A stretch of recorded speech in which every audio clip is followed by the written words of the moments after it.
Hello guys, welcome to Percy Jackson. So in this video, we will see, what if Naruto reincarnated in world of Percy Jackson with the power of Demon Lord King? If you enjoy these kinds of stories, don't forget to show us some love by hitting the like button and subscribing to the channel. Your support means the world to us. Now, let's start the story. Chapter 1.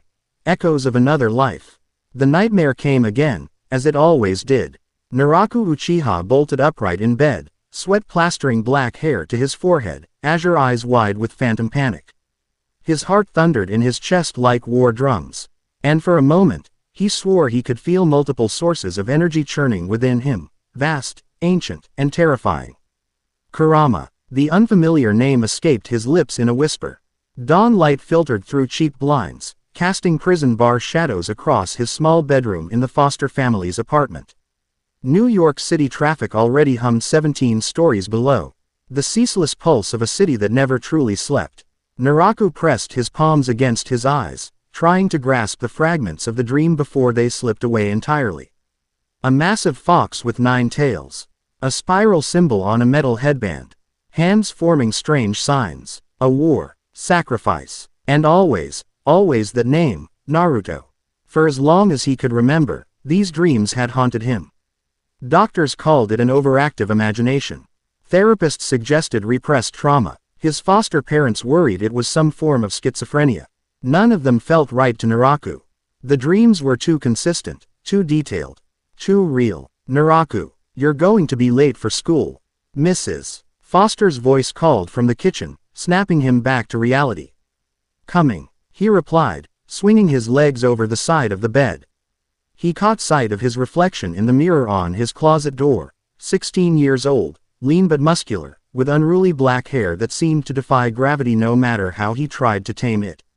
3 faint, whisker-like marks adorned each cheek, birthmarks that had earned him plenty of teasing over the years. There was nothing particularly special about him, at least, nothing anyone could see. As he dressed for school, Naraku's thoughts drifted back to the dream. There was a sense of impending change in the air today, a crackling tension he couldn't explain.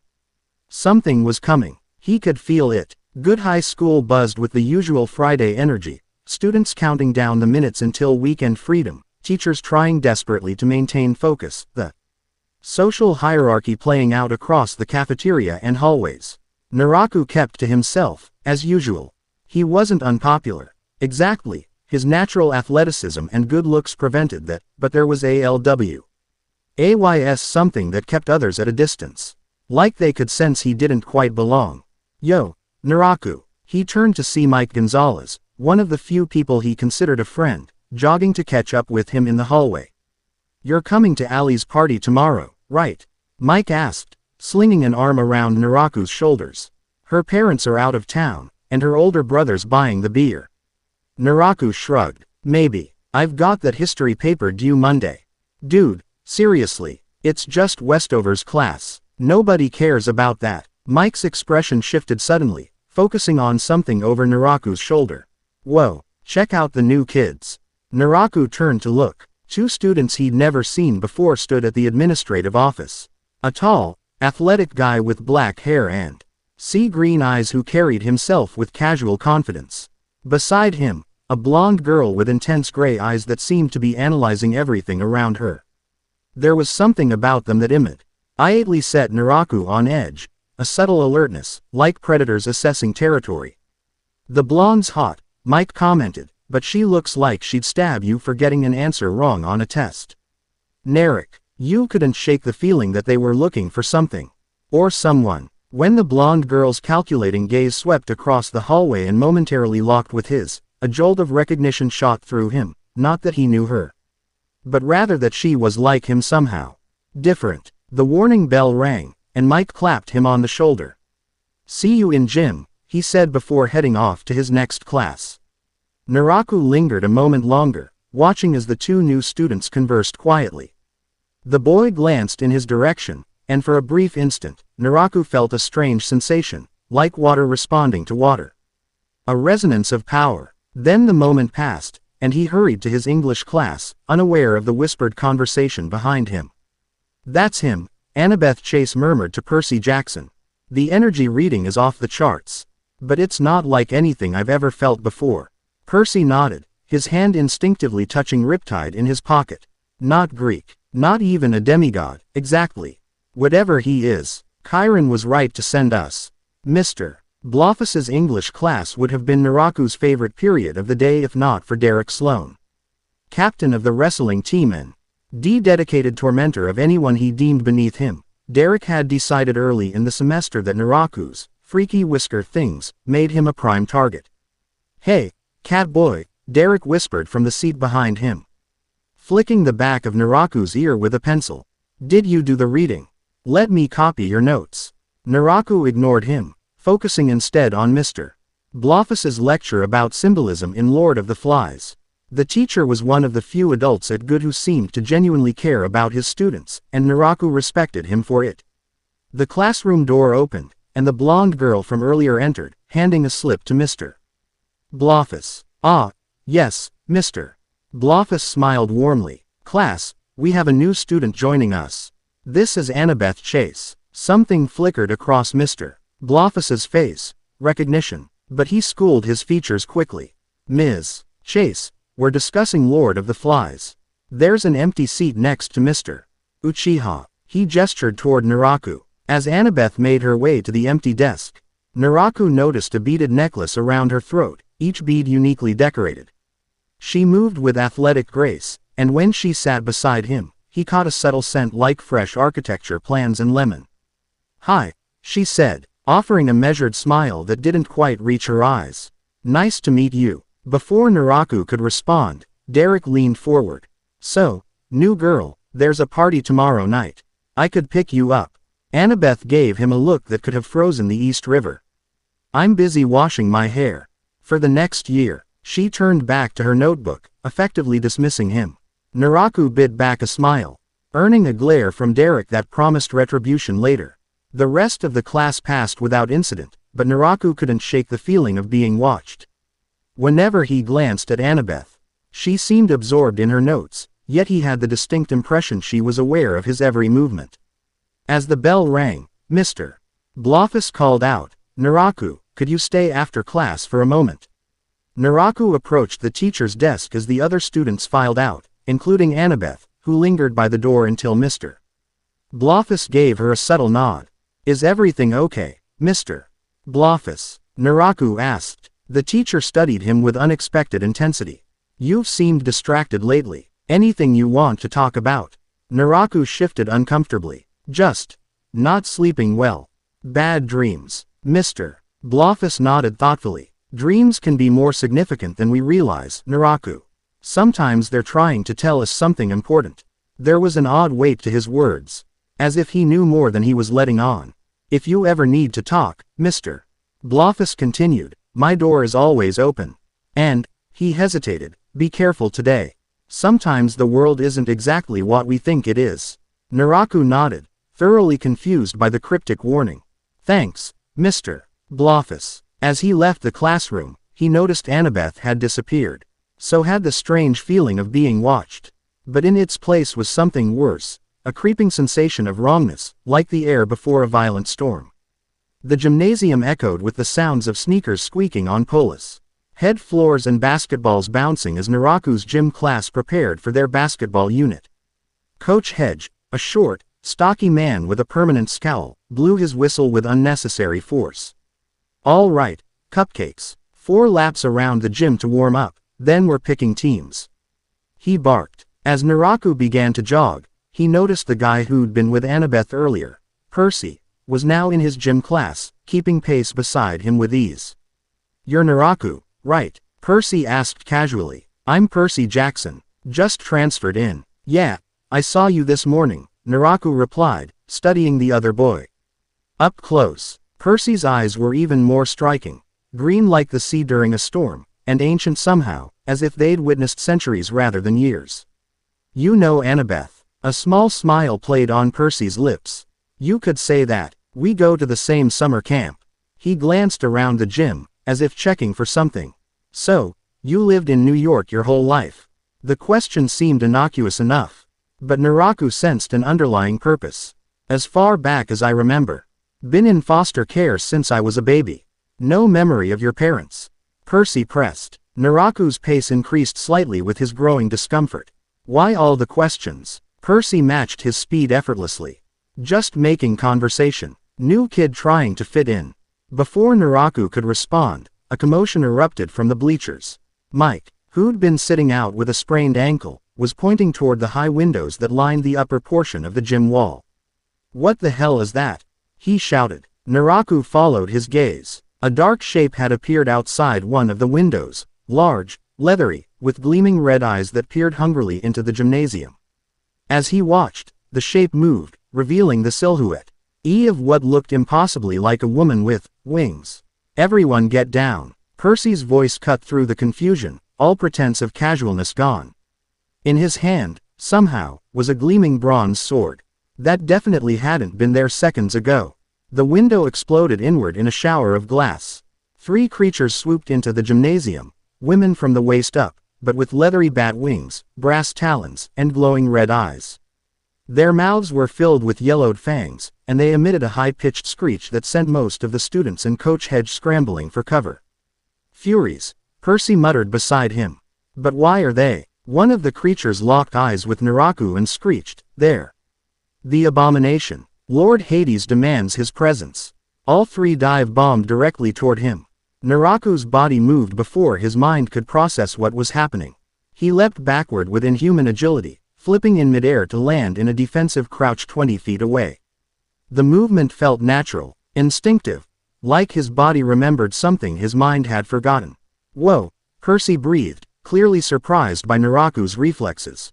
The lead fury recovered quickly, swooping toward Naraku with talons extended. Your soul bears the taint of another realm, Godeling. Lord Hades would know how this came to be. I don't know what you're talking about. Naraku shouted, dodging again, as razor-sharp talons slashed through the air where he'd been standing. Percy intercepted the second fury, his bronze blade slicing through her wing and sending her spiraling to the floor with a shriek of pain. Naraku, get out of here. Find Annabeth outside. But the third fury had circled behind Naraku, diving from above with murderous intent. Time seemed to slow. In that stretched moment, something deep within him stirred, ancient, powerful, and irritable at being disturbed. Kit, a gravelly voice resonated through his mind. Use my power or die. Without understanding how he knew what to do, Naraku's hands formed unfamiliar signs in rapid succession. Energy surged through his chakra network, a system he hadn't known existed within him until this very moment. Shadow Clone Jutsu, he shouted, the words springing from some buried memory. With a puff of smoke, 3 identical copies of Naraku appeared, each leaping to engage a different fury. Percy's jaw dropped, his sword momentarily forgotten in his hand. The clones moved with perfect coordination, but the furies recovered from their surprise quickly. One dispelled a clone with a sweeping talon strike, while another breathed actual fire at the original Naraku. He dodged the flames, but the distraction cost him. The lead fury swooped in from behind, wrapping leathery wings around him and lifting him off the ground. Lord Hades will have his answers, she hissed in his ear. Panic and rage surged through Naraku in equal measure. The voice inside him grew louder. My power, Kit, use it. Red energy suddenly exploded from Naraku's body, enveloping him in a crimson shroud that took the vague shape of a fox. The fury screeched in pain, releasing him as the corrosive chakra burned her skin. Naraku fell to the gymnasium floor, landing in a crouch as the fox-shaped energy cloak bubbled around him. One tail of red chakra lashed behind him, knocking over a basketball hoop. What the? Percy began. The double doors to the gymnasium burst open, and Annabeth rushed in, a bronze dagger in her hand. She took in the scene, the cowering students, Percy engaging one fury, and Naraku surrounded by red energy in the shape of a fox. Percy, she shouted, that's not Greek energy. The lead fury, recovered from her burn, circled overhead. The abomination bears the mark of another pantheon. This was not in our agreement with the sea god's brat. Naraku felt power surging through him, raw, chaotic, and demanding release. His vision sharpened, his senses heightened. He could smell the sulphurous stench of the furies, hear the rapid heartbeats of everyone in the room, feel the air currents from the creatures' wings. I don't know what's happening to me, he growled, his voice deeper, more feral. Naraku. Percy approached cautiously, sword still raised. We're here to help you. But you need to calm down. That energy, it's attracting more monsters. As if on cue, a thunderous boom shook the gymnasium as something massive slammed against the exterior wall. Plaster cracked, and the wall began to buckle. We need to go, now. Annabeth's tone left no room for argument. She turned to Percy. Get him to the camp. I'll handle the mist and clean up here. Percy nodded and approached Naraku, who was still wreathed in red chakra. Listen to me. Those things were sent to capture you. More are coming. We know a safe place. But you need to trust us and come now. Naraku stared at the bronze sword in Percy's hand, then at the Furies regrouping for another attack, and finally at the bulging wall that was about to give way to something even worse. The red chakra receded slightly as Naraku fought for control. What are you people? The better question, Annabeth said grimly, is what are you? Because you're definitely not just a demigod. Another thunderous boom, and chunks of concrete began to fall from the gymnasium wall. Explain later. Run now, Percy decided, grabbing Naraku's arm and pulling him toward the exit.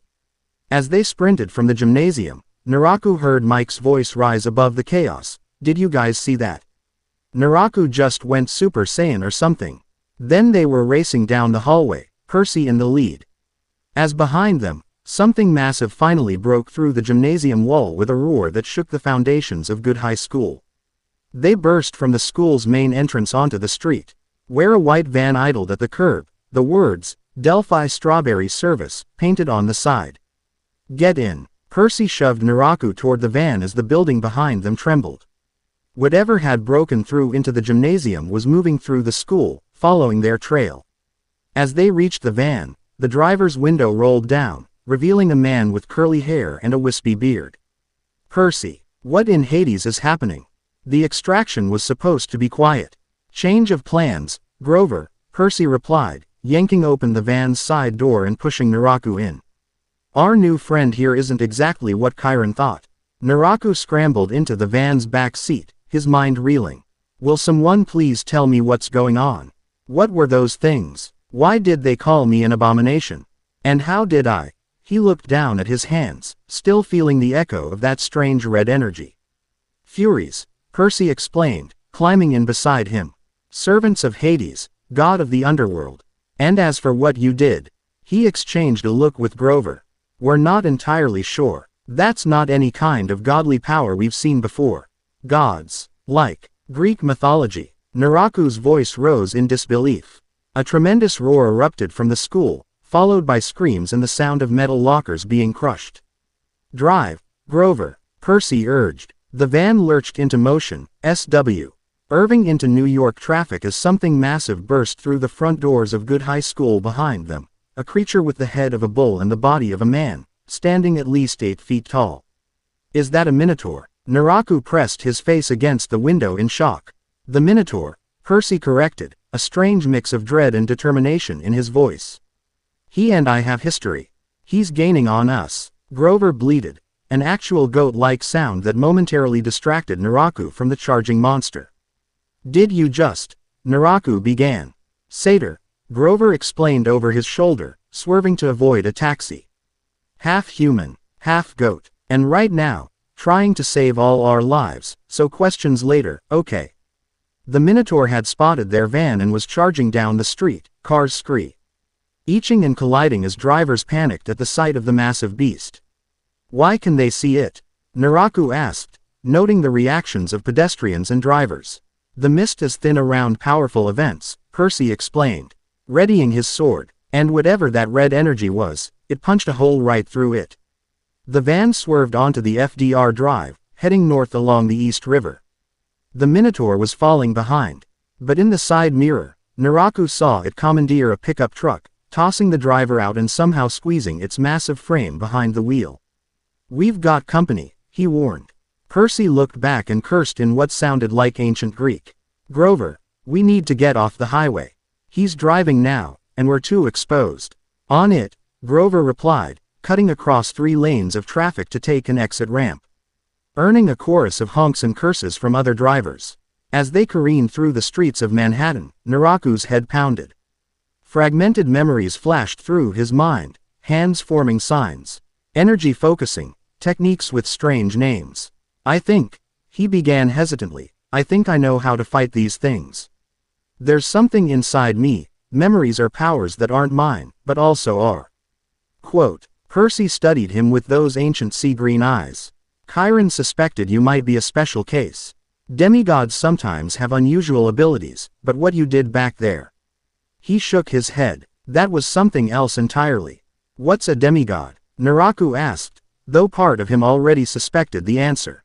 Half human, half god, Grover supplied, taking a hard right turn. Like Percy here, his dad's Poseidon. God of the sea, Percy added. Which is why we've been monitoring you.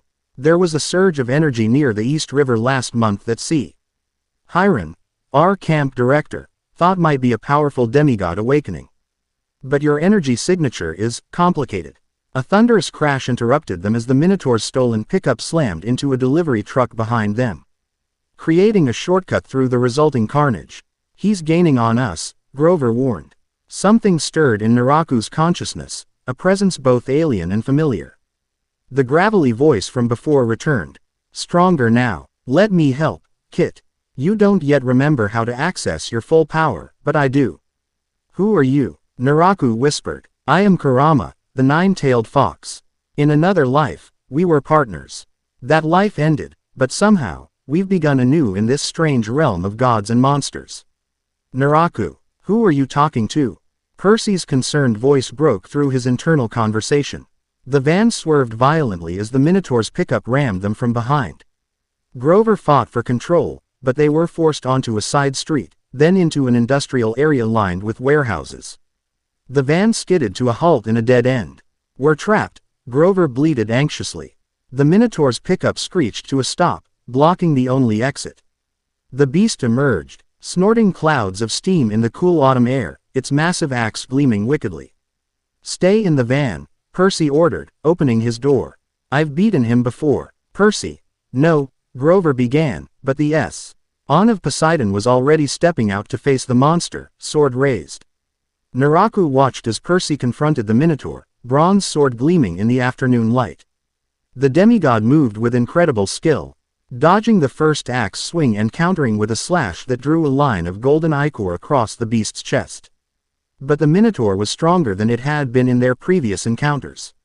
It bellowed in rage, swinging its massive fist in a backhanded blow that caught Percy by surprise, sending him flying into a stack of wooden pallets. Percy! Grover cried out in alarm. Something snapped inside Naraku. These people had tried to help him, and now one of them was in danger because of him. The voice, Kurama, surged forward in his consciousness. Now, Kit, remember who you were, who you are. Naraku threw open the van door and stepped out. Energy coursed through him, but different from before, more controlled, more focused. His hands formed signs that felt as natural as breathing. Multi-shadow clone jutsu. With multiple puffs of smoke, 20 perfect copies of Naraku appeared, surrounding the Minotaur. The beast snorted in confusion, swinging its axe wildly at the nearest clones, which popped out of existence upon impact. While the monster was distracted, several clones rushed to Percy's side, helping the dazed demigod back to the van. The real Naraku stood his ground, more hand signs flowing from muscle memory. Wind style. Great breakthrough. He inhaled deeply, then exhaled with tremendous force, sending a gust of wind powerful enough to lift the Minotaur off its feet and slam it into an abandoned warehouse. The structure partially collapsed around the monster, burying it in rubble.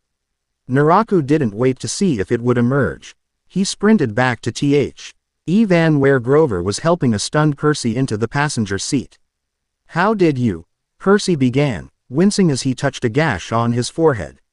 I don't know, Naraku replied honestly. But we need to go.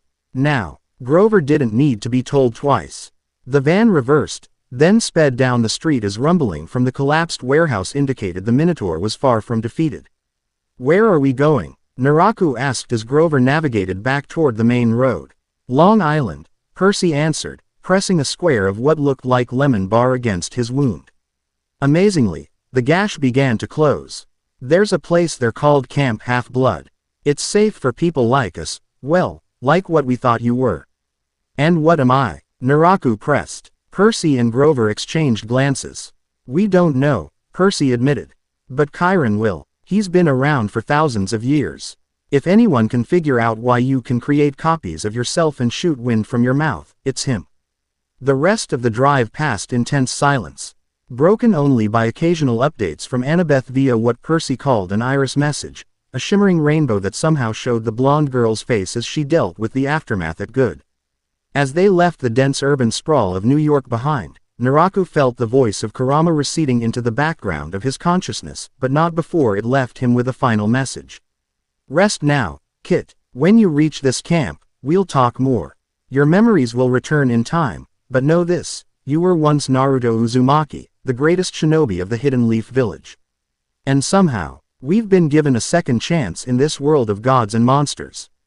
The name resonated through Naraku's entire being, triggering a cascade of fragmented images, a village built into a mountainside. People wearing headbands with a spiral leaf symbol, a swing hanging from a tree, and overwhelming loneliness followed by precious bonds of friendship. None of it made sense yet, but it felt undeniably true. Naruto, he whispered to himself, testing the name on his tongue. Percy glanced at him curiously but didn't comment. Camp Half-Blood wasn't visible at first. The van pulled up, beside a hill topped with a massive pine tree, and Naraku saw nothing particularly special about the area, until they crossed some invisible boundary, and suddenly the valley beyond the hill transformed before his eyes. A sprawling camp unfolded beneath them, a cluster of Greek-style buildings, strawberry fields, a blue lake, and a forest that seemed to vibrate with hidden life. What caught Naraku's attention most, however, was the large house painted baby blue at the center of it all. Welcome to Camp Half-Blood, Percy said, gesturing to the view. The only safe place on Earth for demigods. As they approached the blue house, the big house, Percy called it, Naraku noticed a figure on the porch. From the waist up, he appeared to be a middle-aged man with thinning brown hair and a scruffy beard. From the waist down, is that a horse? Naraku blurted out. Centaur, Grover corrected. That's Chiron, our activities director. He's been training heroes for thousands of years. The Centaur cantered down the steps to meet them, his expression grave as he took in Percy's disheveled appearance and Naraku's wary stance. I see the extraction didn't go as planned, Chiron observed, his ancient eyes studying Naraku with unnerving intensity. You could say that, Percy agreed. Chiron, this is Naraku Uchiha. Naraku, this is Chiron. The trainer of Hercules, Naraku murmured, recalling myths from school. You're actually real. As real as the power you exhibited today, Chiron replied, raising an eyebrow at Percy. It wasn't like anything I've ever seen, Percy explained. He made copies of himself, perfect duplicates that could fight independently. And he controlled wind without any godly parentage we could sense. Chiron stroked his beard thoughtfully. Come inside, all of you. I believe we have much to discuss. The interior of the big house was cozy and rustic, with a crackling fireplace and the incongruous addition of leopard head mounted on the wall, which Ted and startled Naraku by blinking at him. Seymour, Percy explained with a shrug. Gift from Mr. D. He's around here somewhere. Chiron directed them to a sitting area and folded his horse Hal F beneath him in a motion that fascinated Naraku. Once they were settled, the centaur fixed his gaze on the newcomer. Tell me, Naraku Uchiha, what do you know of your parentage? Naraku shifted uncomfortably under that ancient stare. Nothing. I've been in foster care since I was an infant. No records of my biological parents. And these abilities you displayed today, have you always possessed them? No, at least, I don't think so. Naraku hesitated, unsure how much to reveal about the voice in his head. I've had strange dreams my whole life. Another life, another name. Today when those furies attacked, something woke up inside me. Instincts, powers, memories. Another name, Chiron prompted gently. Naruto Uzumaki, Naraku said, the name feeling right on his tongue. I think I might be his reincarnation or something. But not just me. His hand drifted to his stomach, where he somehow knew a complex seal had once existed. There's something else inside me. A being called Kurama, the nine-tailed fox. Percy and Grover exchanged alarmed glances, but Chiron's expression remained measured. In my 3,000 years, the centaur said carefully, I have entered many forms of rebirth and reincarnation. The gods themselves take different forms throughout the ages. But what you describe, he shook his head, a soul from another realm entirely, carrying within it another being of power. This is unprecedented. Are you saying I'm not a demigod? Naraku asked. I'm saying you're something more complex, Chiron replied. The power you exhibited is not of our pantheon. It's not Egyptian, Norse, or any other system of divinity known to this world. A new voice entered the conversation, startling all of them. It's Shinobi Chakra, you old horse. And it reeks of demonic energy. They turned to see a pudgy man in a leopard print Hawaiian shirt lounging in the doorway, a Diet Coke in his hand. His curly black hair was disheveled, and his bloodish, OT eyes held the dangerous gleam of madness barely contained. Ah, Mr. D, Chiron acknowledged. I was wondering when you'd join us. Difficult to ignore the arrival of something so out of place, Mr. D replied, his gaze fixed unpleasantly on Naraku. Father is already in quite the state about it. Summoned an emergency council and everything. Mr. D is our camp director, Percy explained to Naraku. Though his tone suggested this wasn't necessarily a positive arrangement. Also known as Dionysus, Naraku finished, recognizing the god of wine from mythology. God of wine, revelry, and madness. And currently serving a century of punishment at this miserable camp, Dionysus added sourly. A sentence that might be extended if we're harboring interdimensional fugitives. I'm not a fugitive, Naraku protested. Your soul doesn't belong in this realm, boy, Dionysus countered. And that fox spirit you're harboring even less so. The Furies sensed it. That's why they came for why. Oh you. Hades believes you've somehow escaped his domain. But I was born here, Naraku insisted. I have birth records, foster care documents. Your body was born here, Chiron interjected gently. But if what we suspect is true, your soul came from elsewhere, carrying with it memories and powers from another existence. A flash of lightning illuminated the room, despite the clear skies outside. Thunder rumbled ominously overhead, and that would be Zeus expressing his displeasure, Dionysus sighed, taking a long sip of his Diet Coke. The ancient laws are quite clear about interference from other pantheons. Your very existence could be considered a breach. So what happens to me? Naraku asked, a chill running down his spine. Before anyone could answer, the door flew open, and Annabeth burst in, breathless and alarmed. The barriers are failing, she reported. Something's coming. Something big. Chiron immediately rose, his horse half unfolding beneath him. Dionysus, if you would alert the senior counselors. Percy, Annabeth, get the younger campers to safety in the bunkers. What about me? Naraku asked as everyone mobilized. Chiron fixed him with a penetrating gaze. It seems your arrival has attracted attention from Olympus sooner than anticipated. Come with me. It's time you learned more about this world you've been reborn into, and perhaps about why you're here. As they exited onto the porch, a pillar of blinding light descended from the clear sky, striking the central green of Camp Half-Blood. When it faded, a towering figure stood there, a muscular man in biker leathers. With sunglasses hiding eyes that radiated cruel fire. An enormous sword was strapped to his back, and the very air around him shimmered with violence and rage. Ares, Percy growled, his hand instinctively moving to his pocket. The god of war, Naraku murmured, recognizing the deity from myths. The pressure of the god's presence was overwhelming, triggering within him both fear and an instinctive combat readiness. Zeus has sent his son to investigate, Chiron said grimly. Naraku, whatever happens, control your emotions. The power within you reacts to threat, and another display like what you showed in the city could be interpreted as an act of aggression. But Ares had already spotted him, a predatory smile spreading across his face as he stalked toward the big house. So, the war god called out, his voice like metal grinding on stone, you're the dimensional interloper everyone's talking about. Dad wants answers. His hand moved to the hilt of his massive sword. And I'm going to cut them out of you if necessary. Inside Naraku, Kurama stirred once more. Be ready, Kit. Gods are not We've faced worse than this pompous warrior. Your body remembers, even if your mind doesn't yet. As Ares approached, Naraku felt the camp fade away around him, replaced by the impression of a vast sewer system, water lapping at his feet. Before him towered an enormous cage, and within it, a massive fox with 9 tails regarded him with ancient eyes. It's time we had a proper conversation, Naruto, or Naraku, as you're called in this life. Our fates are bound together, as they were before. And once again, we find ourselves facing gods who think themselves beyond challenge.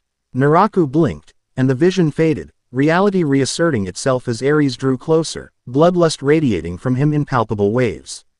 The god of war had come for answers, but Naraku realized with sudden clarity that he was just as eager to find them himself. Who was he? Why was he here? And what did his presence mean for this world of gods and demigods? As Ares reached the foot of the big house steps, sword now drawn and gleaming with an unnatural crimson light, Naraku felt something hard ending within him, a familiar resolve born of a lifetime of struggle he couldn't yet remember. I don't know all the answers you're looking for, he called down to the god, his voice steadier than he expected. But I'm not your enemy unless you make me one. Ares laughed, a sound like a grenade exploding in a metal trash can. Brave words from a mortal facing a god. Let's see what you're really made of, interloper.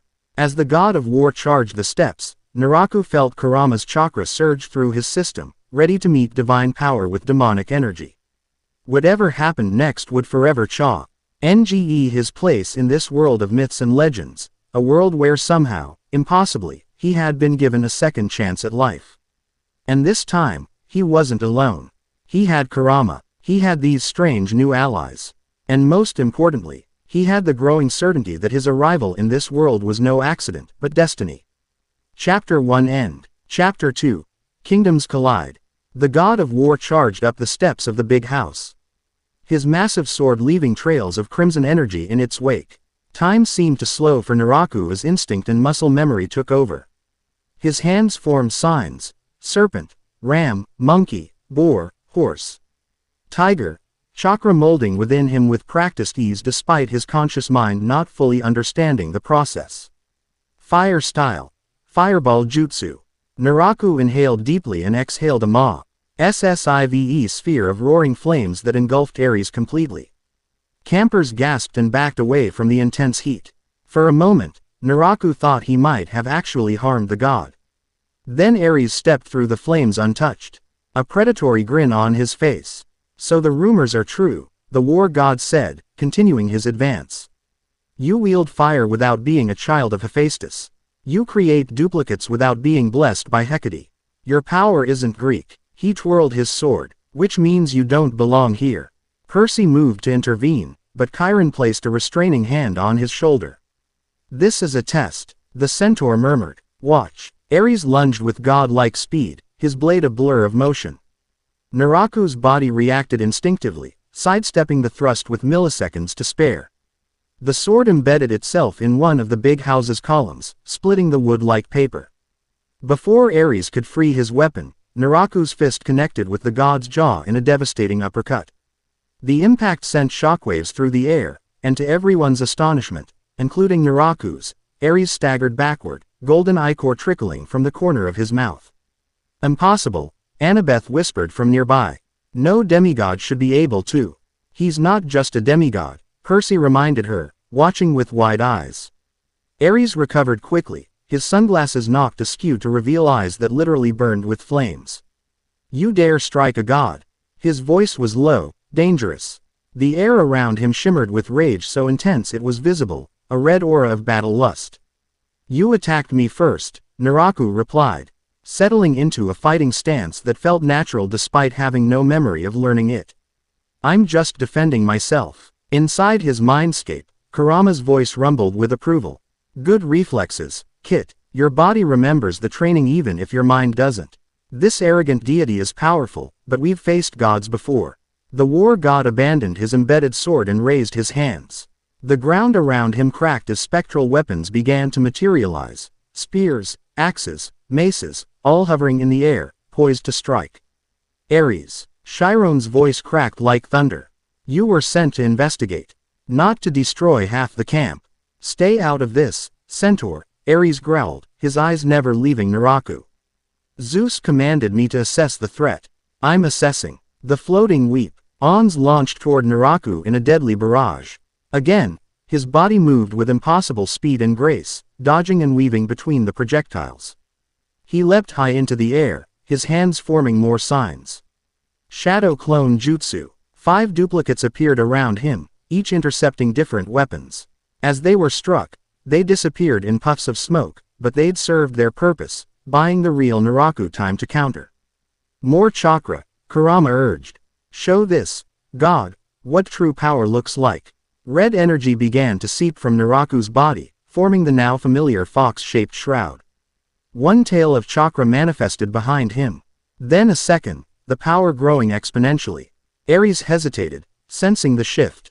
What is this energy? It's not godly, not titanic, not even primordial. It's the power of a Jinchuriki. Naraku heard himself say, the term surfacing from buried memories. The power of a human vessel containing a tailed beast, a biju. The red chakra cloak now fully enveloped him, 2 tails swaying behind him. His appearance had changed. Elongated canines, clawed hands, and eyes that had shifted from blue to blood red with slitted pupils. Enough, boomed a voice like rolling thunder. A blinding bolt of lightning struck the ground between Naraku and Ares, forcing them apart. When the light faded, a tall, imposing man with a neatly trimmed beard and a pinstriped suit stood there. Electricity crackling around him. His eyes were the blue of the sky during a dangerous storm, and power radiated from him in waves that made even Ares's aura seem trivial. Father, Ares acknowledged, immediately lowering his weapons. Lord Zeus, Chiron bowed his head respectfully. The king of the gods ignored them all, his gaze fixed squarely on Naraku. So, he said, his voice resonating with authority. You are the anomaly that has disrupted the fabric of our realm. The pressure of Zeus's divine presence was suffocating, far more intense than Ares's had been. Naraku felt Kurama's chakra responding defensively, the cloak thickening around him. Careful, Kit, the fox cautioned. This one is truly powerful, the equivalent of a cage in your world. With visible effort, Naraku reined in the chakra cloak, allowing it to recede until only a faint red aura remained around him. I mean no disrespect, Lord Zeus, he said, choosing his words carefully. I didn't choose to come to your world. I was born here, as far as I know. Zeus studied him with eyes that had witnessed millennia. Your body was born here, he corrected. But the soul it houses, and the entity bound to that soul, are foreign to our cosmos. The fates themselves have reported a thread they did not weave. He stepped closer, and the air pressure increased until breathing became difficult. Who were you, before you were Naraku Uchiha? Speak truly, for I will know if you lie. Naraku met the god's gaze steadily. My memories are fragmented, but I'm beginning to remember. I was Naruto Uzumaki, a.s. Hinobi, a warrior, from a place called Kanahagakure, the village hidden in the leaves. And within me was sealed a being of immense power called Kurama, the 9-tailed fox. Zeus's expression remained impassive. And how did you come to our realm? I don't know, Naraku admitted. My last memory as Naruto is sacrificing myself. There was a war, an enemy of godlike power. I used a sealing technique that should have killed me. He shook his head. The next thing I knew, I was an infant in this world. The king of the gods was silent for a long moment, lightning occasionally flickering in his eyes as he processed this information. Finally, he turned to Chiron. The boy will remain here at camp while the council deliberates his fate, he declared. He is not to leave under any circumstances. Dionysus will enforce this decree. Quote, he turned back to Naraku, his expression stern. Consider yourself under house arrest, Naruto Uzumaki. Any attempt to flee, any further display of power that threatens the natural order of our realm, will be met with the full might of Olympus. With that ominous warning, Zeus vanished in another blinding flash of lightning, taking Ares with him. The gathered campers stood in stunned silence, staring at Naraku with expressions ranging from fear to awe to curiosity. Well, Percy finally said, approaching cautiously, that could have gone worse. At least he didn't vaporize you on the spot. Quote, is that supposed to be comforting? Naraku asked, the last of Kurama's chakra receding as the immediate threat passed. For Zeus, Actually, yes, Annabeth replied, joining them. The last time someone threatened the cosmic order, he wanted to destroy the entire human race and start over. Chiron cantered over, his expression grave. We have much to discuss, but first, let's get you settled. You'll be staying in the Hermes cabin until we determine, well, where you belong. You mean if I belong anywhere, Naraku said quietly. The centaur's eyes softened with sympathy. In 3,000 years of training heroes, I've learned that everyone belongs somewhere, Naraku. Or perhaps I should call you Naruto. The question hung in the air, an unexpected offering of identity choice. Naraku is the name I've known all my life, he replied after a moment's thought. But Naruto is who I was, who I'm remembering. I think I need to embrace both. Chiron nodded in understanding. Very well, Naraku Uzumaki. Come, let me show you Camp Half-Blood. It seems you'll be our guest for the foreseeable future. As they walked through the camp, Araku couldn't help but notice the wide berth other campers gave him, whispering among themselves as he passed. Only Percy and Annabeth stayed close, acting as impromptu guides alongside Chiron. That's the climbing wall, Percy pointed out, with real lava for extra motivation. The arena where we practice combat, Annabeth indicated another structure. Though from what we saw with Ares, you might be teaching us a few things. They showed him the dining pavilion, the amphitheater, the forges where children of Hephaestus crafted magical items, and finally, the semicircle of cabins, each dedicated to a different Olympian god. You'll be staying in cabin 11 for now, Chiron explained, gesturing to a worn-looking cabin with a caduceus symbol above the door. Hermes welcomes all travelers and unclaimed demigods. Inside, the cabin was crowded with bunk beds, many occupied by campers who bore a striking resemblance to one another, upturned eyebrows, mischievous smiles, and quick, MBLE fingers that Naraku instinctively knew to watch carefully. A tall, athletic older teen approached them. New camper, Chiron, regular or undetermined? Neither, Connor, the centaur replied. This is Naraku Uzumaki. His situation is unique. He'll be staying with you temporarily by decree of Zeus himself. That statement caused a ripple of murmurs through the cabin. Connor's eyebrows shot up, but he recovered quickly. Offering a hand to Naraku. Connor stole, head counselor of Hermes' cabin. Fair warning, check your pockets regularly and don't leave valuables unattended. He's not joking, Percy added. Children of Hermes are pathologically unable to resist stealing things. I prefer the term, tactically redistributing resources, Connor grinned. Anyway, there's an empty bunk in the corner. It's yours for however long you're with us. Thank you, Naraku said sincerely, surprised by the welcome despite his unusual status. After getting him settled, Chiron pulled Naraku aside. Rest today. Tomorrow morning, meet me at the big house. We need to discuss your training and certain precautions, given your unique abilities. That night, Naraku lay awake on his bunk, listening to the sounds of the Hermes cabin. Snores, whispers, the occasional muffled laughter from a late-night prank being planned. It was strangely comforting, reminding him of something just beyond the reach of memory. Dormitories. Kurama's voice supplied in his mind. In the academy, when you were training to become a shinobi. Many orphans lived there. Naraku closed his eyes, focusing on the fox's presence within him. Kurama, he whispered mentally, will I remember everything eventually? In time, the Biju replied. The seal that bound us together was damaged during our transition to this world. It's no longer suppressing my chakra, which is why your powers are emerging now. But the trauma of interdimensional rebirth has fragmented your memories. Was I someone worth remembering? It was the question that had been bothering him most since these revelations began. Kurama was silent for a long moment. When he finally answered, his gruff voice held an unusual gentleness. You were the child of prophecy. The hero who saved our world multiple times. You were stubborn, reckless, and often infuriatingly optimistic. But you changed me, changed everyone around you. You never gave up on anyone, not even a hateful demon fox who wanted nothing more than to destroy you. The sincerity in Kurama's voice triggered something deep in Naraku's memory, a mountain battlefield, a fist bump. And a hard-won friendship with the being everyone else feared. Thank you, he whispered, a single tear sliding down his cheek. For being here with me in this strange world. Get some sleep, Kit. Tomorrow brings new challenges. And if these gods think they can intimidate us, they'll soon learn what it means to face the combined will of Naruto Uzumaki and Kurama, the nine-tailed fox. With that comforting thought, Naraku finally drifted into sleep, his dreams filled with ramen shops, ninja headbands, and a village hidden among leaves.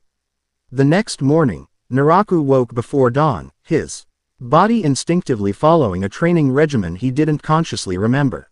He slipped out of the Hermes cabin quietly, careful not to wake the other campers, and found himself drawn to the lake.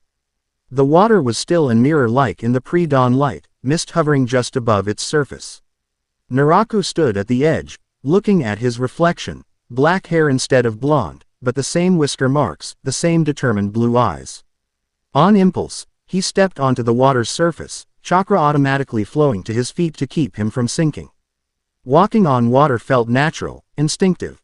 Another skill returning from his previous life. That's a neat trick, said a voice from the shore. Naraku turned to see Percy standing there, watching with evident curiosity. Morning, Naraku greeted him. Couldn't sleep either. Percy shook his head. I always wake up early near water. Son of Poseidon thing. He gestured to Naraku's feet. Is that something what did you call it? Shinobi. Can do, apparently. Naraku replied, walking back to shore. It's called water walking. Basic chakra control exercise, according to Kurama. The fox inside you, Percy clarified. Must be weird, having a voice in your head. Naraku shrugged. Weirder than being the son of a sea god. Percy laughed. Fair point. This whole demigod business took some getting used to. His expression turned more serious. Look, I know you're basically under divine house arrest, but I wanted to say. I've been the odd one out before. If you need anything, or just someone to talk to who gets what it's like to be different even among the different, I'm around. The offer of friendship touched something deep in Naraku. Thanks, Percy. I appreciate that. They walked together back toward the camp. Hitch was beginning to stir as the sun rose. So what's on your agenda today? Percy asked. Besides meeting with Chiron, not sure, Naraku admitted. Learning more about this world, I guess. And trying to remember more about my own. Percy nodded thoughtfully. Annabeth would be good to talk to about both. She knows more about Greek mythology than anyone, and she's brilliant at connecting dots. As if summoned by her name, Annabeth appeared on the path ahead of them, a stack of books under one arm.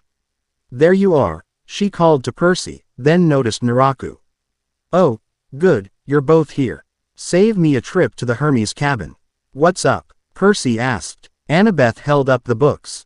Research. I was up half the night in the Athena cabin archives, looking for any precedent for interdimensional travelers or reincarnation cases. Find anything? Naraku asked hopefully. Nothing exactly like your situation, she admitted.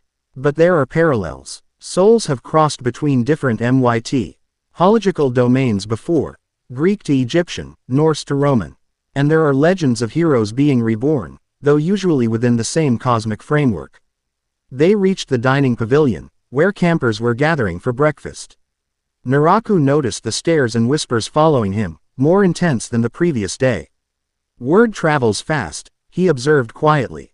Camp Half-Blood's gossip network makes TMZ look discretionary. Percy confirmed. By now, everyone's heard about your showdown with Ares. Great, Naraku muttered. Think of it as an advantage, Annabeth suggested pragmatically.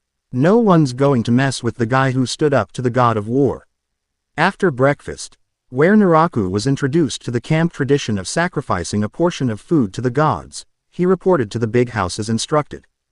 Chiron was waiting for him on the porch, along with a grim-faced Dionysus and, to Naraku's surprise, a pale, dark-haired boy who couldn't have been more than 14. Ah, Naraku, Chiron greeted him. I believe you've met Mr. D. And this is Nico D'Angelo, son of Hades. The boy studied Naraku with intense dark eyes that seemed far older than his youthful face.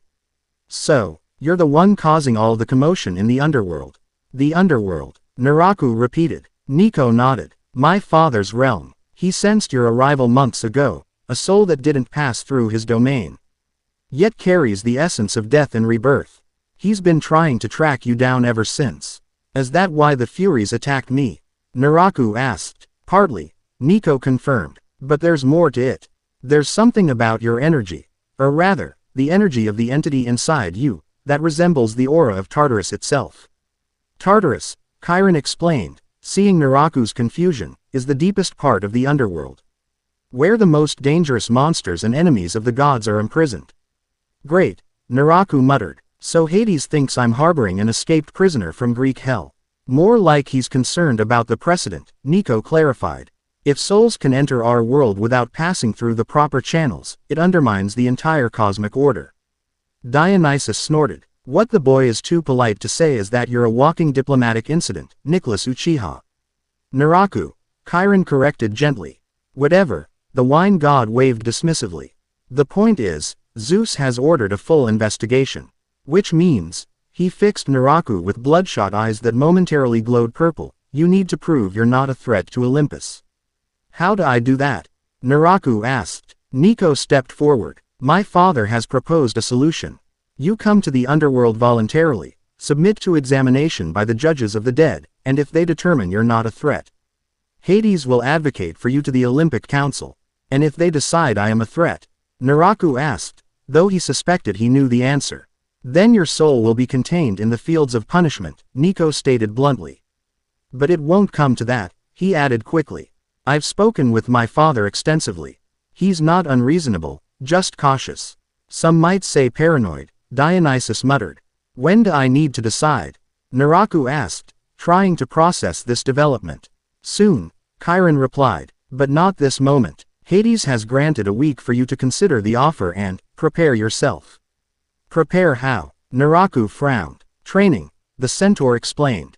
If you're to navigate the underworld, you'll need more than just raw power. You'll need control, strategy, and knowledge of our world's rules.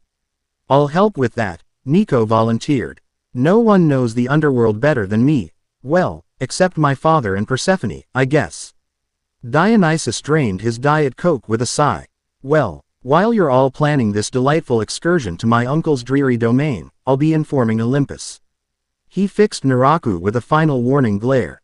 Remember, boy, one false move, one excessive display of that fox energy, and Zeus will strike first and ask questions never.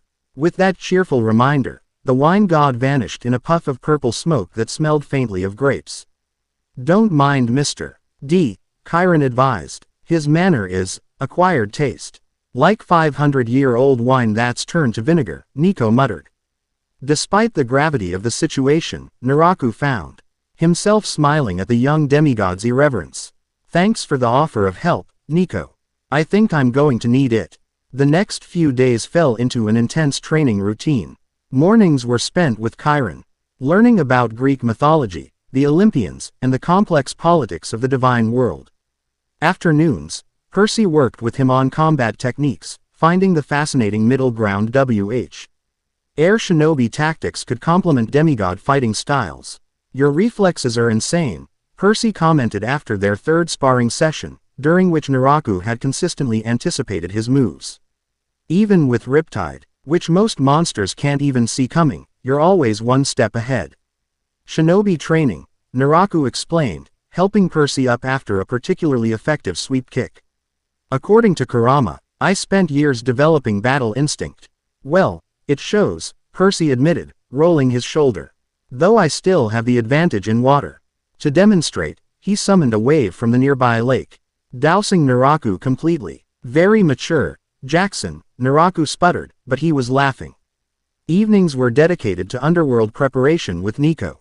The son of Hades taught I.M. about the geography of his father's realm, the protocols and etiquette of addressing chthonic deities, and most importantly, how to shield his mind from the oppressive atmosphere that caused most living visitors to go mad.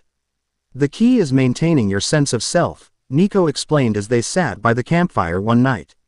The underworld tries to claim you, to make you feel like you already belong there.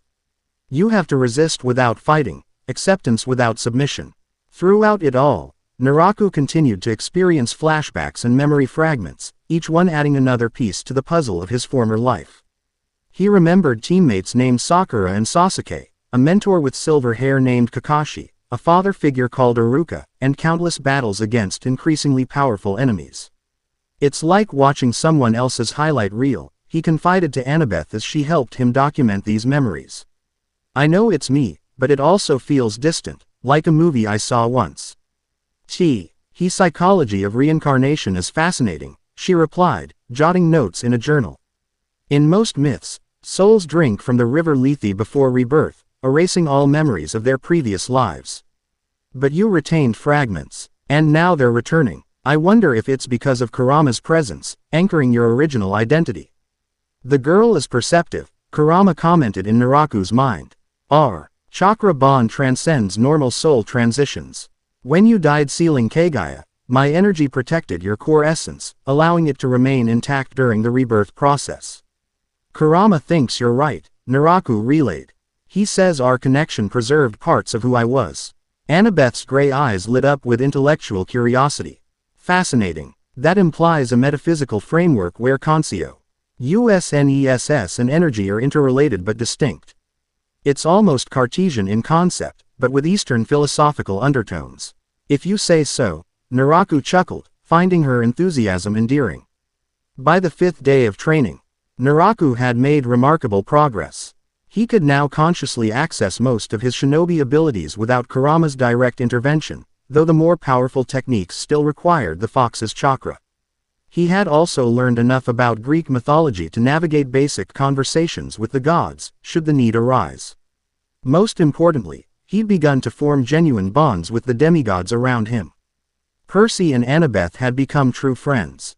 Nico, despite his initially grim demeanor, had revealed a sarcastic wit that Naraku found refreshing. Even some of the Hermes cabin members had warmed to him, particularly the Stoll brothers, who appreciated his ability to execute perfect pranks using shadow clones. On the evening of the 6th day, as Naraku sat by the lake watching the sunset, Chiron found him. How are you feeling about tomorrow's journey?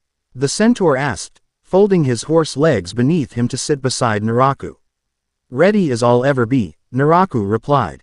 Nico's been a great teacher. And Kurama has assured me he'll behave in Hades' presence. I made no such promise, the fox grumbled internally, though there was no real malice in his tone.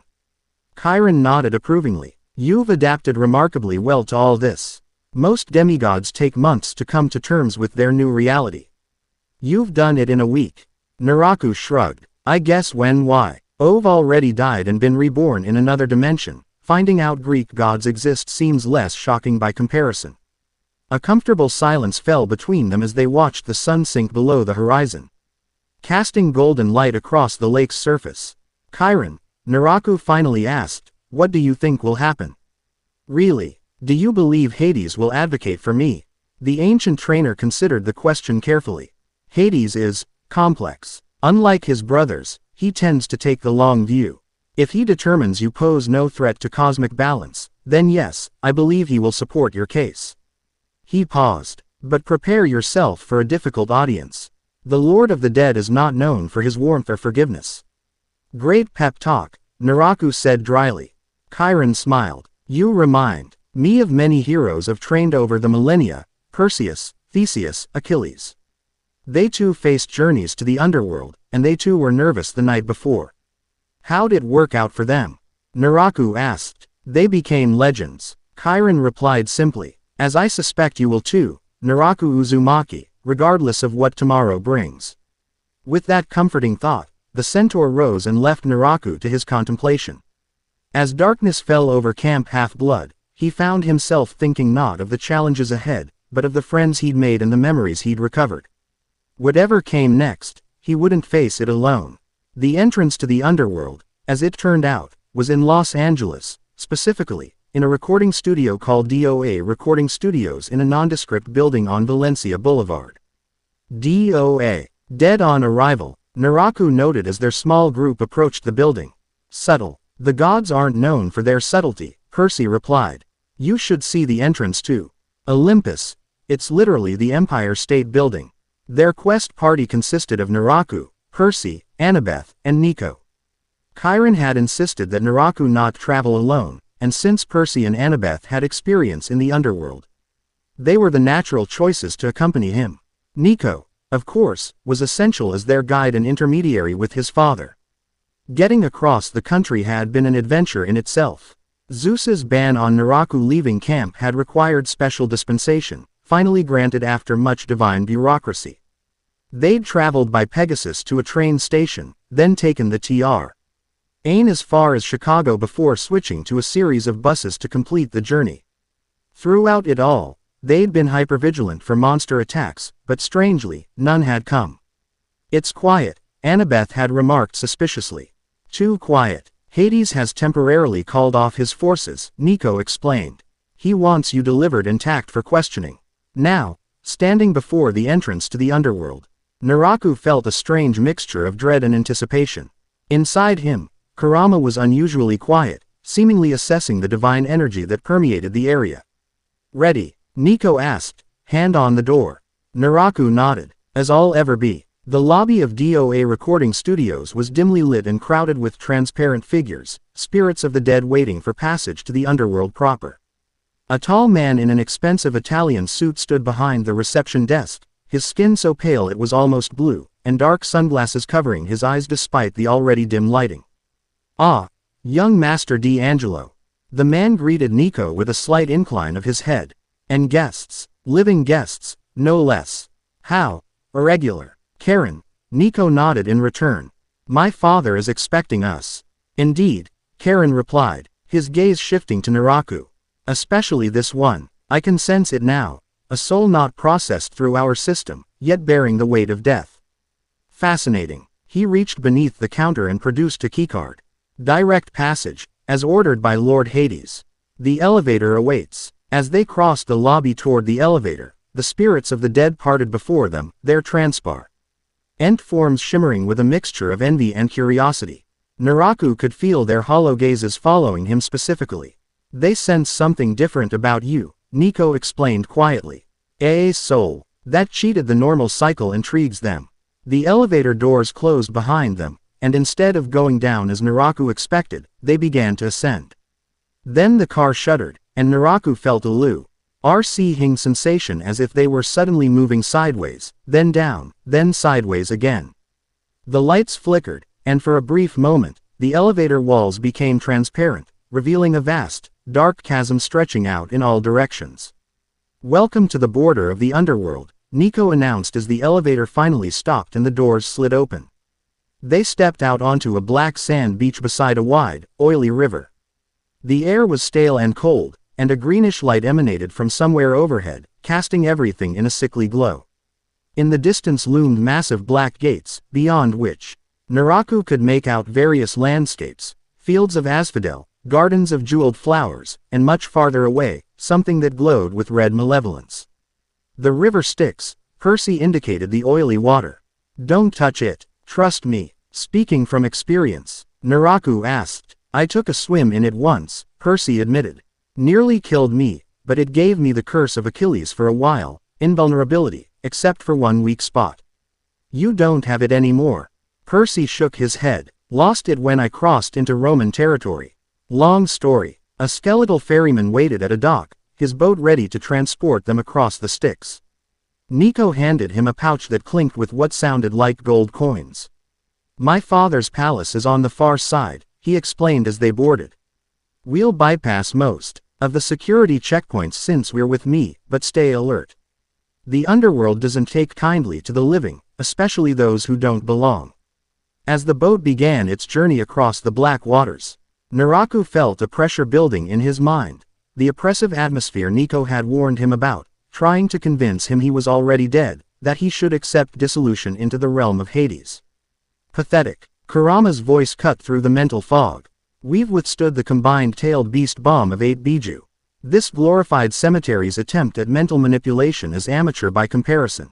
The fox's disdain bolstered Naraku's resistance, and he focused on the techniques Nico had taught him, grounding himself in memories of his current life, of Camp Half-Blood, of the friends beside him now.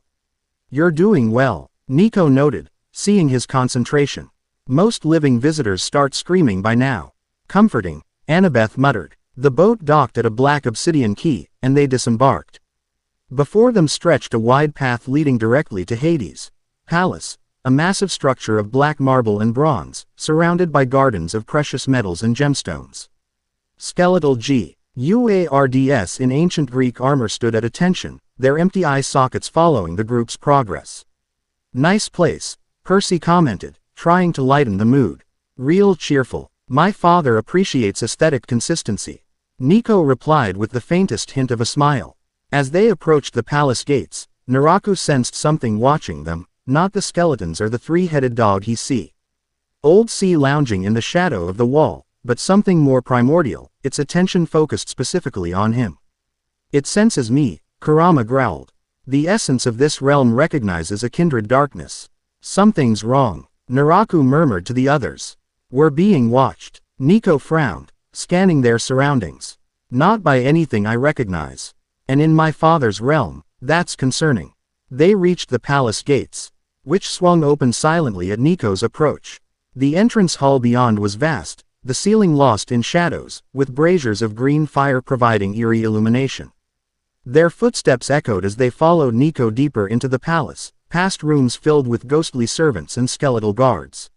Finally, they reached a set of double doors carved with scenes of death and judgment. Nico paused, turning to face them. Remember the protocol we discussed, he reminded them. Address my father as Lord Hades, or Your Majesty. Don't speak unless spoken to. And most importantly, show proper respect. My father values dignity above all else. With that final warning, he pushed the doors open. The throne room of Hades was as imposing as its master. Black marble. The columns supported a ceiling adorned with constellations that shifted and changed, depicting scenes of famous deaths throughout history. The floor was inlaid with precious metals in patterns that say, "Emed to move when viewed from the corner of the eye." At the far end of the chamber stood two thrones. One was constructed of fused human bones, polished to a gleaming ivory. The other was empty, a delicate seat of intertwined flowers and vines that seemed strangely vibrant in the otherwise austere room. Upon the bone throne sat Hades himself. The god of the dead was tall and regal, his skin so pale it was nearly translucent, contrasting sharply with his flowing black robes that seemed to be made of tormented faces, constantly shifting and writhing. A crown of braided gold rested upon his head, and his eyes were the darkest pits Naraku had ever seen, not merely black, but an absence of light, as if they absorbed all illumination that reached them. Father, Nico bowed low. I've brought them, as requested. Hades' gaze swept over them, lingering longest on Naraku. When he spoke, his voice was deep and resonant, like earth settling over a coffin. Perseus Jackson, still alive, I see. Your tenacity continues to surprise me. He shifted his attention. Daughter of Athena, wisdom leads you to strange places. Finally, his depthless eyes fixed on Naraku. And you, the anomaly, stepped forward. Naraku approached the throne, conscious of the god's overwhelming presence. This was different from Zeus or Ares. Less overtly threatening, perhaps, but more fundamentally terrifying, like standing at the edge of an infinite abyss. Lord Hades, he greeted with a respectful bow, just as Nico had taught him. Naraku Uzumaki, Hades replied. Or perhaps I should address the other consciousness I sense within you. The entity whose energy bears the taint of a realm not unlike my deepest domains. Let me speak to him, Kurama requested unexpectedly. Before Naraku could decide whether this was wise, he felt Kurama's chakra surging through his system. His vision shifted as the fox partially manifested, changing his eyes to crimson with slitted pupils, and his voice deepened to a rumbling growl. I am Kurama, the nine-tailed fox, he spoke through Naraku's mouth. One of nine-tailed beasts created by the sage of six paths in a world far from yours, Lord of the Dead. I sense your concern about our presence here. Rest assured, we did not choose to invade your realm. Hades leaned forward, intrigued rather than offended by the Biju's direct address. A consciousness split from the soul, yet bound to it. Fascinating. In all my millennia overseeing the realm of souls, I've encountered nothing quite like you. Naraku regained control, though Kurama remained close to the surface. That's why we've come, Lord Hades. To explain our presence and assure you we mean no harm to your cosmic order. Noble intentions, Hades acknowledged. But intentions matter little in matters of cosmic balance. The fates themselves have expressed concern. A soul not of their weaving, harboring an entity of primordial power, walks among mortals. You can understand my professional interest. We're prepared to submit to your judgment, Naraku said. Nico explained the procedure. Did he now? Hades cast an approving glance at his son. Then you know I must examine your soul directly, yours and the fox's essence both. The process is uncomfortable for the living. I'm ready, Naraku stated firmly. Hades rose from his throne, his robes of souls flowing around him like liquid darkness. He approached Naraku and raised one pale hand. Very well, let us begin. The god's cold fingers touched Naraku's forehead, and the throne room vanished. Suddenly, Naraku found himself in his inner mindscape, the vast chamber where Kurama resided. But it had changed. The sewer-like setting was now intersected by a river of black water, the Styx, somehow flowing through his very consciousness. Hades stood before him, looking even more powerful in this mental realm. Beside Naraku, Kurama's full form had manifested, a massive fox with 9 swaying tails, each capable of flattening mountains. Interesting, Hades commented, examining the mental landscape. Your soul bears the mark of a true hero, Naruto Uzumaki. Self-sacrifice, unwavering determination, loyalty to bonds over duty. The god turned his attention to Kurama. And you, Ancient One. You've lived longer than many of my divine colleagues, in your world. Once a being of pure destruction, now tempered by partnership.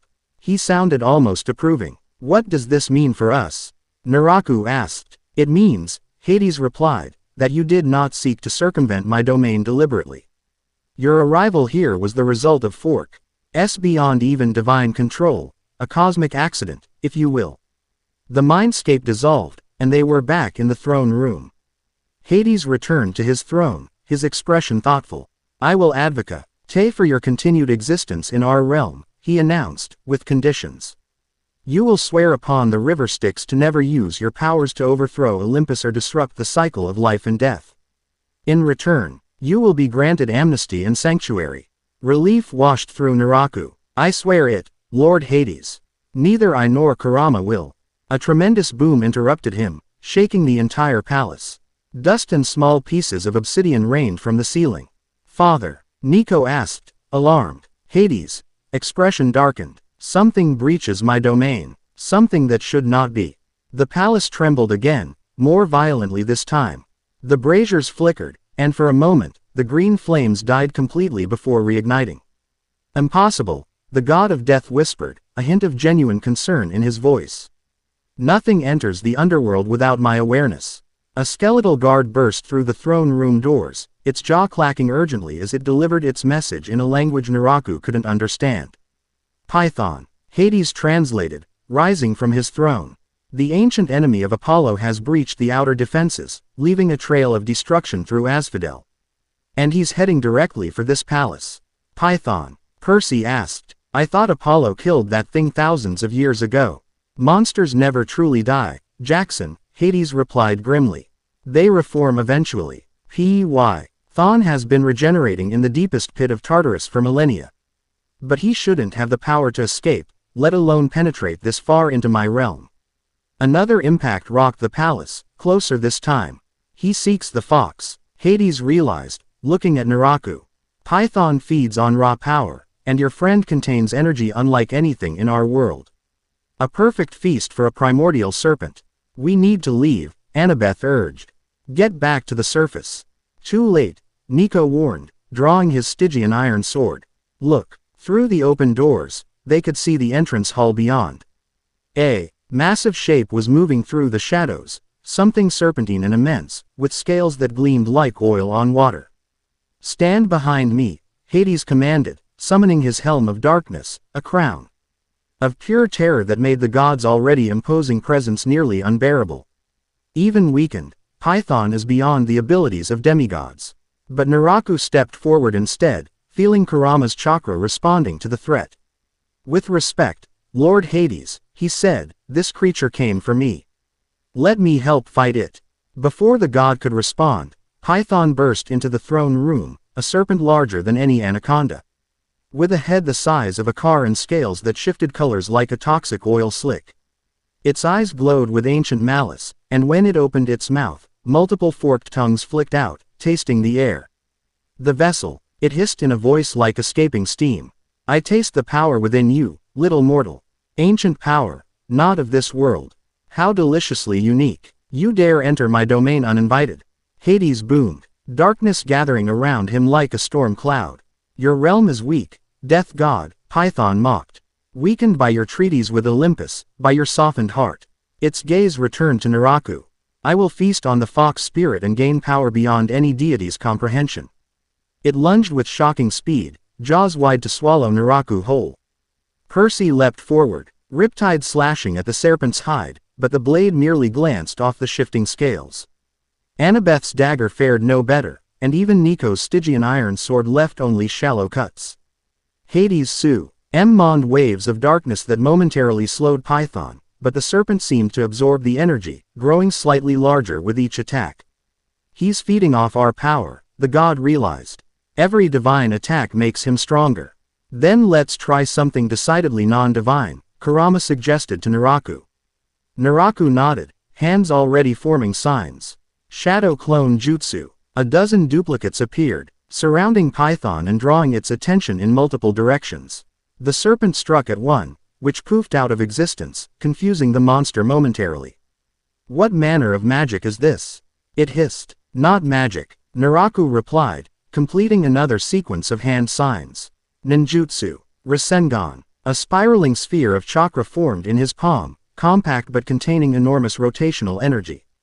He charged forward, driving the Rasengan into Python's flank.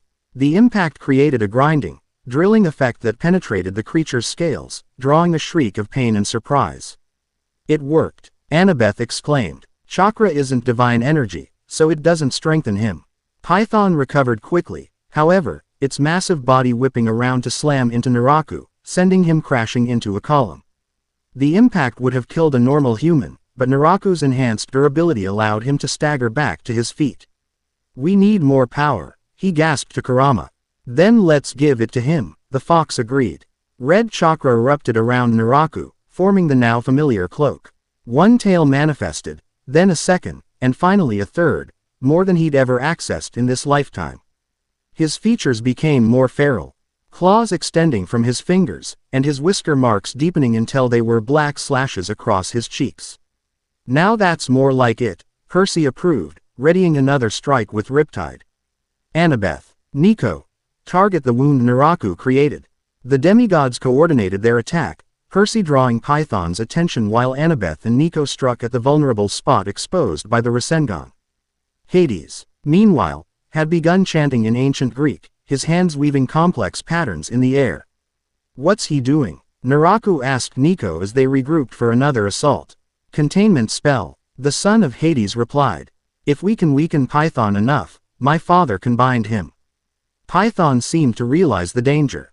It suddenly changed tactics, ignoring the demigod's entirely and lunging toward Naraku with terrifying speed. You will be mine, it hissed, jaws unhinging to reveal a gullet large enough to swallow him whole. Time slowed as Naraku's combat instincts took over. More memories surfaced, techniques he had used in desperate battles against seemingly unbeatable foes. His hands formed new signs, ones he hadn't tried since his rebirth. Wind style. Rasenshuriken. The technique manifested above his palm, a Rasengan surrounded by a disk of wind chakra, spinning so rapidly it emitted a high-pitched screech like 1,000 blades being sharpened simultaneously. With a powerful throw, Naraku launched the Rasenshuriken directly into Python's open mouth. The serpent realized its mistake too late.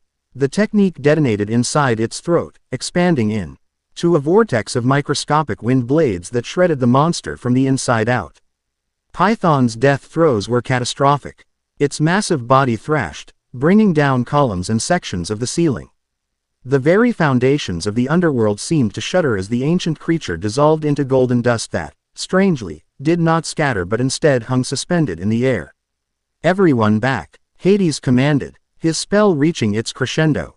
The dust began to swirl, forming a tornado of golden particles. Then, to everyone's horror, it reversed direction, streaming directly toward Naraku. What's happening? Percy shouted over the roaring whirlwind. It's trying to possess him. Hades replied, his spell faltering against Python's desperate last gambit. The serpent seeks to merge with the fox spirit.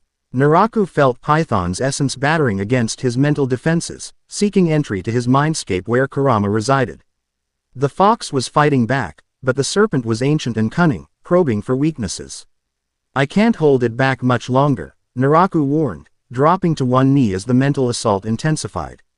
Suddenly, a new presence entered the throne room, a tall, woman with flowing black hair and eyes like obsidian, wearing a dress of woven night flowers. She moved with unearthly grace to Hades' side, placing her hand over his. Persephone, the god of death, acknowledged, his voice softening slightly. My husband, she replied. Let me assist you. Spring brings renewal, even to death. Together, the divine couple wove their magic, black energy from Hades intertwining with vibrant green from Persephone. The combined spell encircled the golden dust, slowly compressing it into a sphere the size of a basketball. Now, Naraku, Hades called, use your sealing technique. Your soul remembers it. And suddenly, Naraku did remember. His hands moved through a complex sequence of signs, ending in a clap. 8 trigrams sealing jutsu. The sphere of Python's essence was drawn toward him. But instead of entering his body, it hovered above his outstretched palm, surrounded by a network of glowing symbols, a sealing array that bound and neutralized the serpent's power. It's done. Naraku gasped as the seal completed itself, compressing Python's essence into a small, dense orb marked with intricate characters. Extraordinary, Persephone commented, approaching to examine the seal. You've bound it completely. Temporarily, Naraku clarified, struggling to his feet. This seal wasn't designed for a being like Python. It won't hold forever. Hades extended his hand, and the sealed orb floated to him. Then we shall reinforce it with underworld magic and place it in the deepest vault of my realm, where even gods fear to tread. The immediate danger passed. Naraku felt Kurama's chakra receding, his features returning to normal as the fox cloak dissipated. Exhaustion hit him like a tidal wave, and he would have collapsed if Percy hadn't caught him. Easy there, ninja boy, the son of Poseidon said. That was some serious power you just unleashed. Indeed, Hades agreed, studying Naraku with new respect. I've witnessed countless heroes in my eternal existence. But few have displayed such mastery over their unique gifts so quickly. He turned to his wife. Would you not agree, my dear? Most impressive, Persephone nodded. Especially the sealing technique. It contained principles I've never observed before, neither purely divine nor mortal. Naraku managed a tired smile. Where I came from, sealing jutsu were considered their own branch of shinobi arts. My clan, the Uzumaki, were especially skilled in them. Your original clan, Hades noted. Not the Uchiha name you bear in this life. No, Naraku agreed. Though I'm remembering more each day, there are still gaps. I don't know why I was born with a different clan name here. Perhaps not entirely different, Persephone suggested cryptically. Names have power, and souls seek patterns. Uchiha, Uzumaki, both begin similarly. The fates may have been influenced by the echo of your true name. A thoughtful silence fell over the group as they contemplated this possibility. Finally, Hades spoke again. You have proven yourself this day, Naraku Uzumaki. Not only by submitting to my examination willingly but by defending my realm against an ancient threat. I will honor our agreement, more than honor it. I shall advocate to the Olympic Council that you be granted not merely amnesty, but recognition. Recognition, Naraku repeated, as a hero of Olympus. Hades clarified, and perhaps, in time, as something more. The pantheons are changing, evolving. New blood may be precisely what is needed in these uncertain times. Beef. Or Naraku could process this unexpected endorsement. A disturbance rippled through the air of the throne room, a shimmering, pulsing sensation that made the hairs on his neck stand up. Kurama stirred within him, suddenly alert. Kit, the fox warned, something's coming. Something from our world. A point of light appeared in the center of the chamber, expanding rapidly into a swirling vortex of energy. The portal crackled with electricity and emitted a high-pitched whine that made everyone cover their ears. What is this? Hades demanded, raising his hands defensively. Another invasion of my realm. No, Naraku whispered, recognition dawning as he sensed the energy signature emanating from the portal. It's from my world. Someone followed me here. The vortex stabilized, its edges solely. defying into a perfect circle of swirling purple energy. Through it, they could see a dimly lit laboratory filled with strange equipment, scrolls, glowing containers of energy, and arrays of sealing formulas etched into the floor. A figure stepped through, a tall, slender man with skin as pale as parchment, long black hair, and amber eyes with slitted pupils like a snake's.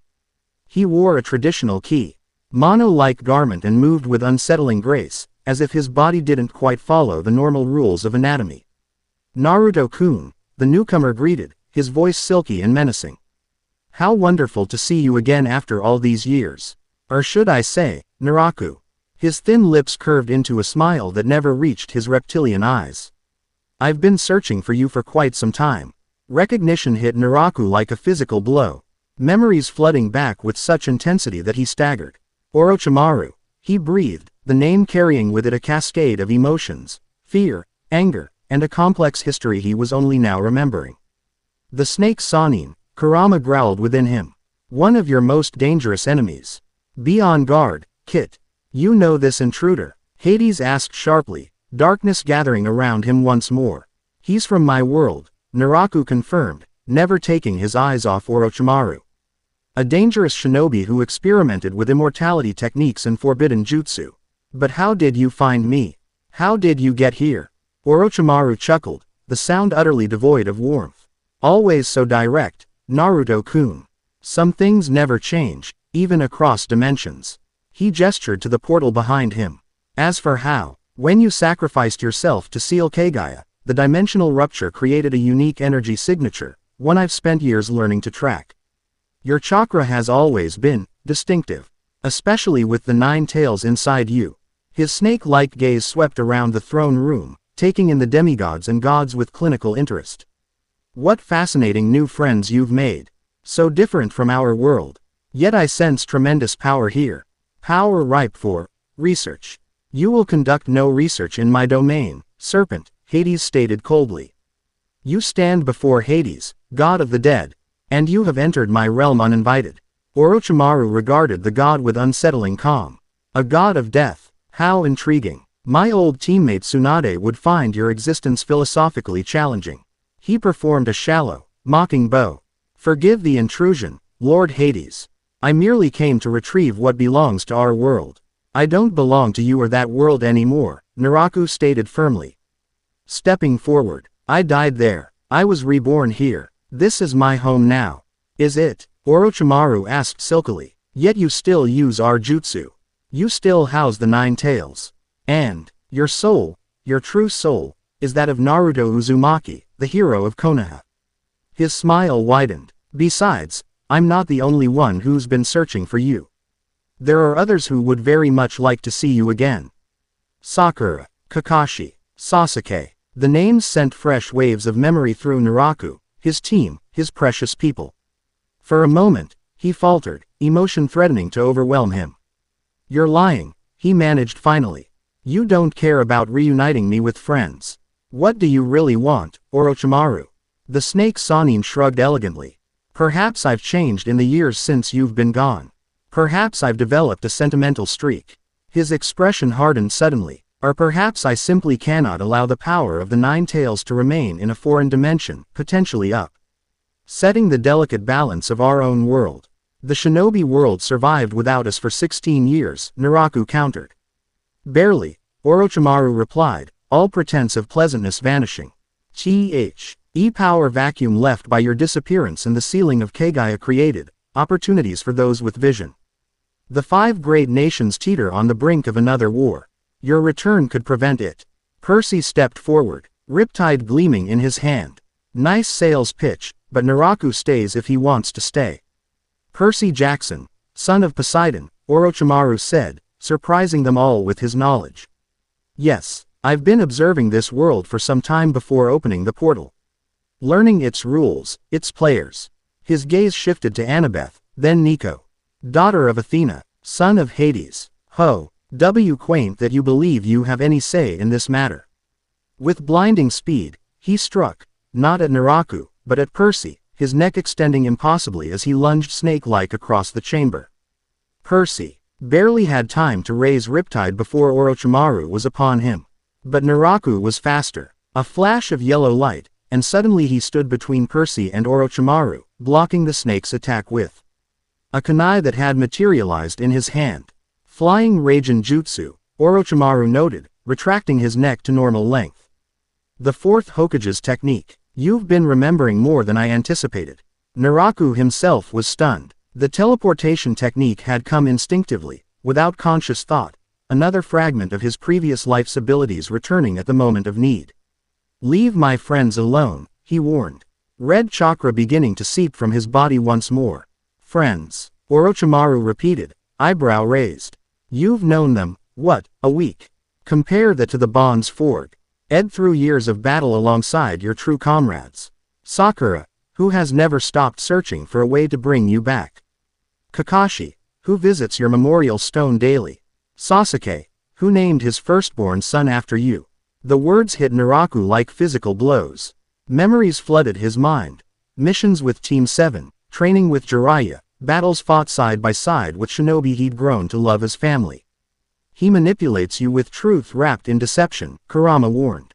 A classic Orochimaru tactic. Even if what you say is true, Naraku replied, steadying himself, opening a dimensional rift is dangerous. Python just tried to consume Kurama's power. What other threats might cross over if the doorway between worlds remains open? A calculated risk, Orochimaru dismissed. And one that Beck owns irrelevant if you return with me now. The portal will close once we're through. And if I refuse, Orochimaru's expression darkened, then I will have to insist more forcefully. The Nine Tails. Chakra is too valuable a resource to leave in a foreign dimension. Enough, Hades interjected, his patience clearly exhausted. This is my realm, serpent, and the boy has earned my protection. Leave now, or face the consequences. For the first time, Orochimaru seemed to fully appreciate the danger of his position. Divine power radiated from Hades in palpable waves, and even Persephone now exuded an aura of deadly springtime, beautiful but toxic. Perhaps a compromise, the snake Sannin suggested, his tone reasonable once more. Allow Naruto to visit our world. See his old friends, assess the situation for himself. If he chooses to return to this realm afterward, I won't interfere further. Naraku hesitated. The offer was tempting. To see the faces behind the fragmented memories, to reconnect with his past. But something felt wrong. Why now? He asked. After 16 years, why have you only just found me? The dimensional barriers are weakening, Orochimaru explained. Pytho's escape from Tartarus and attack on you was no coincidence. Ancient powers are stirring in multiple worlds. Boundaries that once seemed impermeable are becoming permeable. He gestured to the portal. This opening won't last forever. Naruto-kun. Perhaps a few hours at most. Once it closes, I cannot guarantee I'll be able to create another. This may be your only chance to see your home again. Home. The word resonated within Naraku. Despite all he'd remembered, despite the bonds he'd formed at Camp Half-Blood, there was a part of him that yearned to see the village hidden in the leaves once more. Percy seemed to sense his conflict. You're considering it, aren't you? Naraku struggled to find words. I have a life here now, friends, a purpose. But I also had all those things there. People who still remember me. Still need me, according to Orochimaru. Who might be lying, Annabeth pointed out. But might not be, Naraku countered. Don't you see, I need to know. To understand who I truly am, Naraku Uchiha or Naruto Uzumaki, before I can decide where I belong. Hades and Persephone exchanged glances. The boy speaks wisdom, the goddess observed. Identity is the foundation of purpose. Without knowing himself completely, he will always be divided. Perhaps, Hades agreed reluctantly. But I mistrust this serpent's motives. As do I, Naraku assured him. Which is why I won't be going alone. He turned to his friends. Percy, Annabeth, Nico, will you come with me? Just to see, just to learn the truth. The request clearly surprised them. Percy recovered first, into another dimension, to a world of super-powered ninja. He grinned. Try and stop me. The academic value alone makes it worth considering, Annabeth mused, though Naraku could tell. She was equally excited by the adventure. Nico looked to his father. With your permission, of course. Hades studied the portal with narrowed eyes. I sense no immediate deception in the gateway itself. It leads where the serpent claims. He turned to Orochimaru. But know this, if harm comes to my son or his companions in your realm, there is no dimension distant enough to shield you from my wrath. Orochimaru inclined his head, neither accepting nor rejecting the threat. Time grows short. The portal stabilization jutsu requires constant chakra input. Naraku took a deep breath, looking at each of his friends. Just a quick visit, to see, to remember. Then we return here and deal with Python's essence permanently. A few hours at most, Percy agreed. Just enough for a dimensional field trip. I've never documented a parallel world before, Annabeth added, her gray eyes gleaming with intellectual excitement. And I'm not letting you three go without someone sensible along. Nico concluded with a hint of a smile. Decision made, they approached the portal together. Orochimaru stepped aside, his expression unreadable. As they reached the threshold, Naraku paused, turning back to Hades and Persephone. Thank you, he said simply. For understanding. For giving me a chance. Persephone nodded graciously. Find your truth, child of two worlds. And return to fulfill your oath, Hades reminded him. The underworld does not forget its promises. With a final nod of acknowledgement, Naraku turned back to the portal. Within him, Kurama stirred. Are you certain about this, Kit? Orochimaru was never trustworthy. No, Naraku admitted mentally. But I need to see. I need to know. Then we face it together, as always. Taking a deep breath, Naraku stepped through the portal, his friends close behind. The swirling energy enveloped him, and for a moment, he existed between dimensions, neither Naraku nor Naruto, neither shinobi nor demigod, but something in between. Then his foot touched solid ground on the other side, and he found himself standing in Orochimaru's laboratory. The air smelled different, charged with chakra rather than divine energy, earthy and alive in a way that felt hauntingly familiar. As Percy, Annabeth, and Nico emerged behind him, the portal began to shrink, then winked out of existence entirely.